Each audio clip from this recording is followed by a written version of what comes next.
Look who I got. Shoo! It's gonna be on my YouTube channel. Yay! Ready? Hello everybody! Last week was my birthday and I got this amazing gift. So I decided I'm gonna go out there and really put it to the test today. Okay, so last night before I went to bed, I had this genius idea to get up and go do an Olympic distance triathlon. So I'm gonna record everything on this Osmo today. Beautiful out here.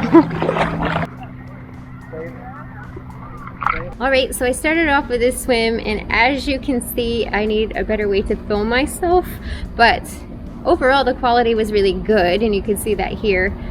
The one thing I would recommend is not really relying on the audio. It didn't work.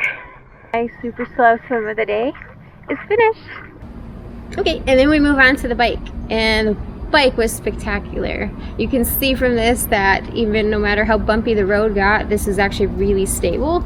So this was able to get really awesome footage, and it's really cool because no matter how fast I was going, you could even hear me on the camera. Going 30 miles an hour right now. Despite the wind sounds.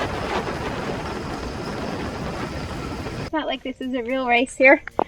I'm gonna sit down and relax. It's halfway. I'm like 12.4 miles into this bike course, and now I turn around.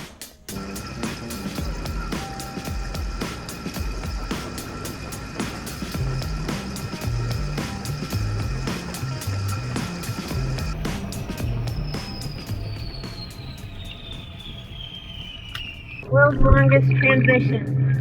So I figured I'd come cool off in the lake before I go do my run. And then the last but not least, we'll move on to the running. Oh my god, that hill.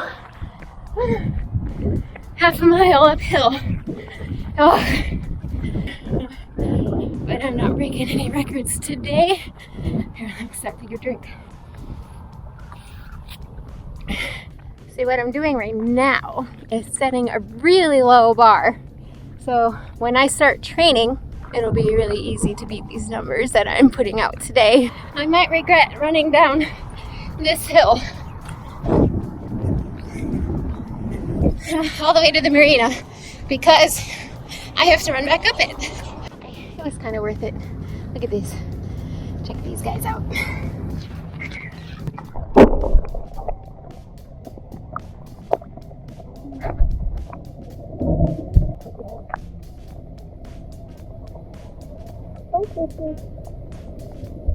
2.2 miles to go. Let me just stop and clean out my shoe again. All these rocks. Ouch. This is the thing. I love my On running shoes, but I live in the desert with full of rocks. So I'm constantly having to stop and pick rocks out of the bottoms of these things. And again.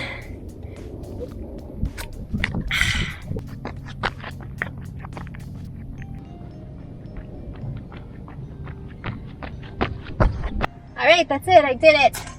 I did my own little Olympic distance triathlon today, and I was actually really impressed with this part because it's actually really stable when you move around. Not jumping up and down. I would say it was a little bit choppy at some points, but it was way better than the GoPro 7. I watched a lot of reviews on this camera versus the GoPro 8, and I decided this one was a much better one for me because there wasn't really much difference in quality, and this one was much cheaper. And the coolest thing is, if you look at the lens, if it's ever scratched, you can take it off and it's $15 to replace it. With the GoPro, it costs way more to replace that because you can't just take the lens off. So that was a big selling point for me. And the double-sided screen is amazing, so I can actually see what the heck this camera is looking at. I am really happy with this because then I know I'm always in frame and we don't have any more debacles like the last episode where I was filming a piece of grass. So then I will move on to something that is super, super amazing. this is voice activated. Check this out. Yeah, you can see I'm filming right now, and I can say, stop recording, and it stops recording. I can do screen switch. Whoop. And then it switches to the back. Amazing. Take a picture.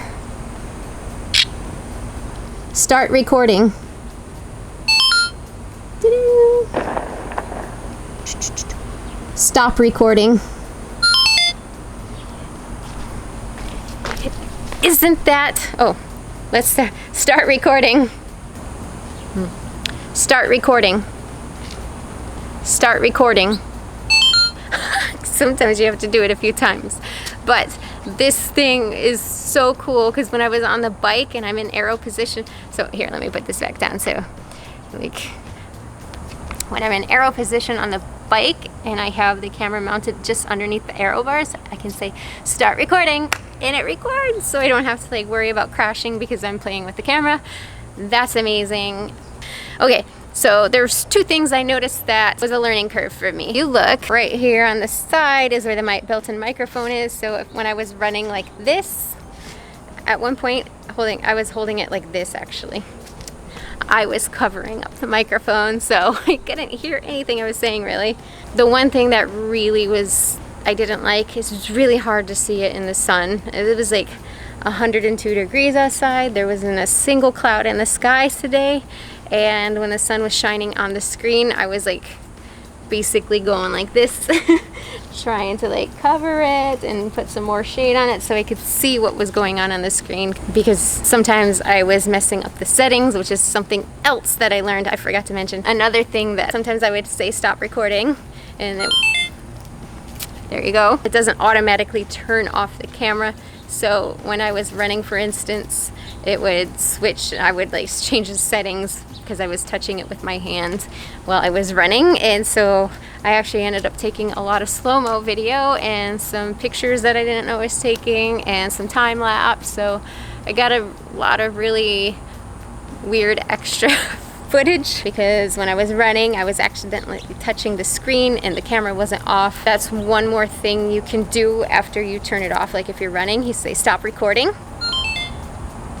And then you can say shut down. Whoop. And then it shuts down. So then you don't have to worry about that. So that was another thing I learned today. So that's a brief overview of this camera, and I highly recommend it to any of you. This is only $330. You have voice activation control, which is incredible. The dual screens, front and back, and touch screen is really big. This whole thing is a screen on the back. There's more space to do stuff, so if you have fat fingers, you're welcome. The biggest thing for me is because it's an action camera, it's definitely gonna get thrown all around a lot, and I am pretty clumsy, so I don't want something that's gonna cost me a fortune to fix if I happen to drop it or it gets scraped up. And this one is only $15 to replace the lens, so that's a huge bonus. You can just assume that any action shots that I have in the future will be coming from this camera because I'm already in love with it. If you have any questions, leave them in the comments and I will do my best to answer them. Alright, so that's all I have for you on this video. In my next episode, I am going to be doing a super cool giveaway to celebrate this ridiculous challenge that I set out for myself. It will be my gift to one lucky winner, so make sure you subscribe and hit that little bell so you don't miss my next episode. Thanks for watching. Cheers. Take a picture. Shut down. Doo doo doo. So cool, right?